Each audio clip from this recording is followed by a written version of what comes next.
ताजमहल।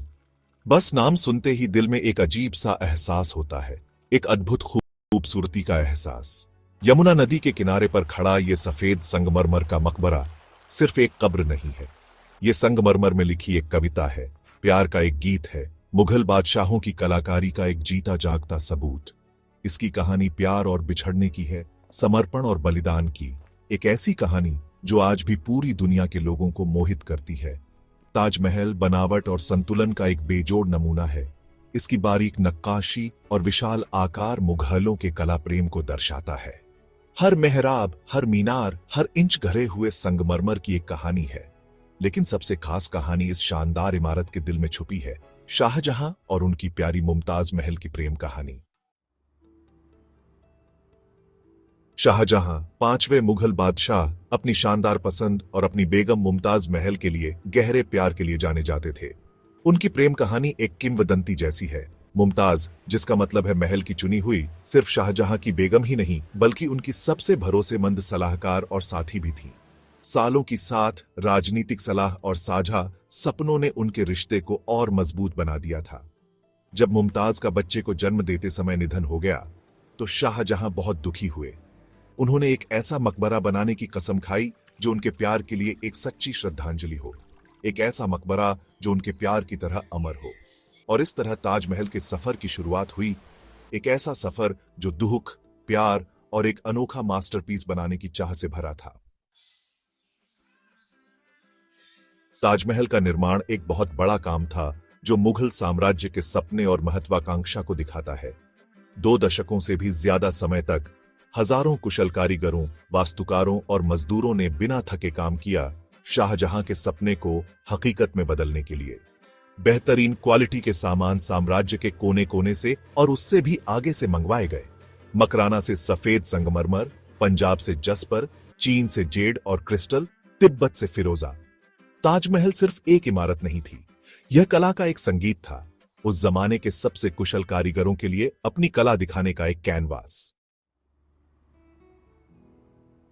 ताजमहल जहां प्यार और खूबसूरती की निशानी है, वहीं इसका निर्माण कठिनाइयों और बलिदानों की कहानियों से भी भरा है।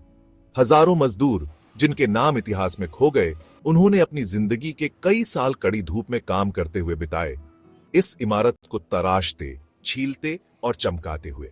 कहानियां हैं कि ताजमहल के पूरा होने के बाद कारीगरों के हाथ काट दिए गए थे ताकि इसकी खूबसूरती की नकील कोई और न कर सके।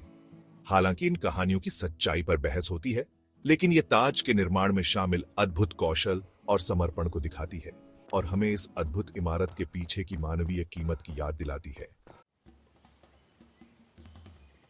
भाग 5, काला ताजमहल, सच या झूठ।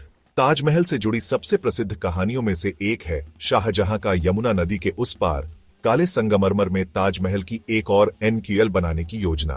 कहा जाता है कि यह काला ताज उनका अपना मकबरा होता जो मुमताज के मकबरे से चांदी के एक पुल से जुड़ा होता। हालांकि इस बात का कोई ऐतिहासिक सबूत नहीं है, फिर भी काले ताजमहल के मिथक ने ताज की कहानी में रहस्य और रोमांच जोड़ दिया है। सच हो या न हो, यह कहानी मुगल दरबार की शानो शौकत और शाहजहां के अपनी बेगम के लिए गहरे प्यार को दर्शाती है।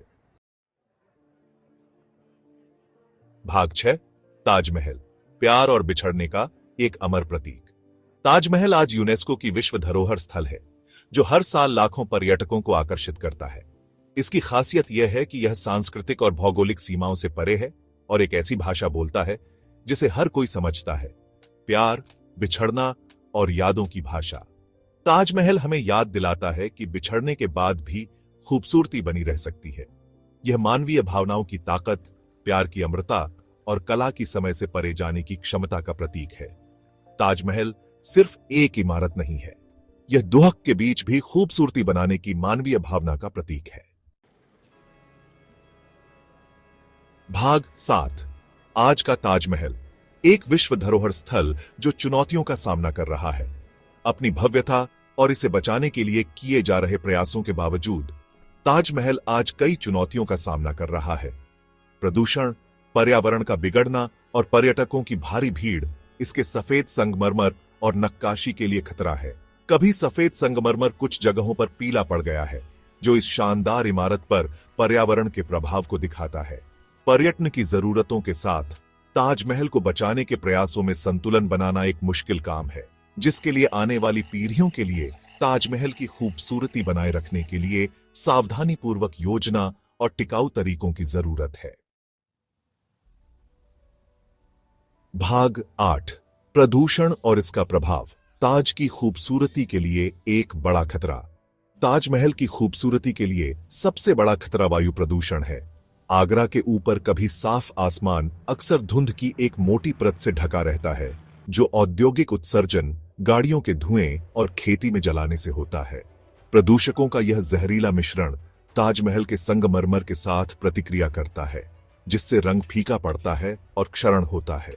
इस अदृश्य दुश्मन से लड़ने के प्रयासों में स्मारक के आसपास गाड़ियों की आवाजाही को कम करना, स्वच्छ ईंधन के विकल्पों को लागू करना और ताजमहल के चारों ओर एक बफर जोन स्थापित करना शामिल है, ताकि औद्योगिक गतिविधि को सीमित किया जा सके।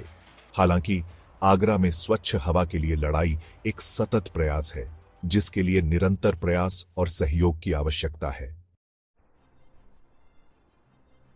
भाग 9, एक विरासत को बचाना, आने वाली पीढ़ियों के लिए ताज की सुरक्षा। ताजमहल को बचाना सिर्फ भारत सरकार की ही नहीं, बल्कि पूरी दुनिया की जिम्मेदारी है। यह स्मारक प्यार और वास्तुकला की प्रतिभा का प्रतीक दुनिया का है। ताजमहल को बचाने के प्रयासों के लिए एक बहुआयामी दृष्टिकोण की आवश्यकता है, जिसमें प्रदूषण, भीड़भाड़ और पर्यटन के प्रभाव जैसे मुद्दों का समाधान किया जाए। इसमें टिकाऊ संरक्षण तकनीकों के अनुसंधान और विकास में निवेश करना, स्थानीय लोगों के बीच पर्यावरण संरक्षण के महत्व के बारे में जागरूकता बढ़ाना और जिम्मेदारी से पर्यटन को बढ़ावा देना शामिल है। ताजमहल मानव रचनात्मकता की शक्ति और प्यार की अमरता की याद दिलाता है। यह हमारी सामूहिक जिम्मेदारी है कि हम यह सुनिश्चित करें कि यह वास्तुकला का अजूबा आने वाली पीढ़ियों के लिए भी प्रेरणा देता रहे।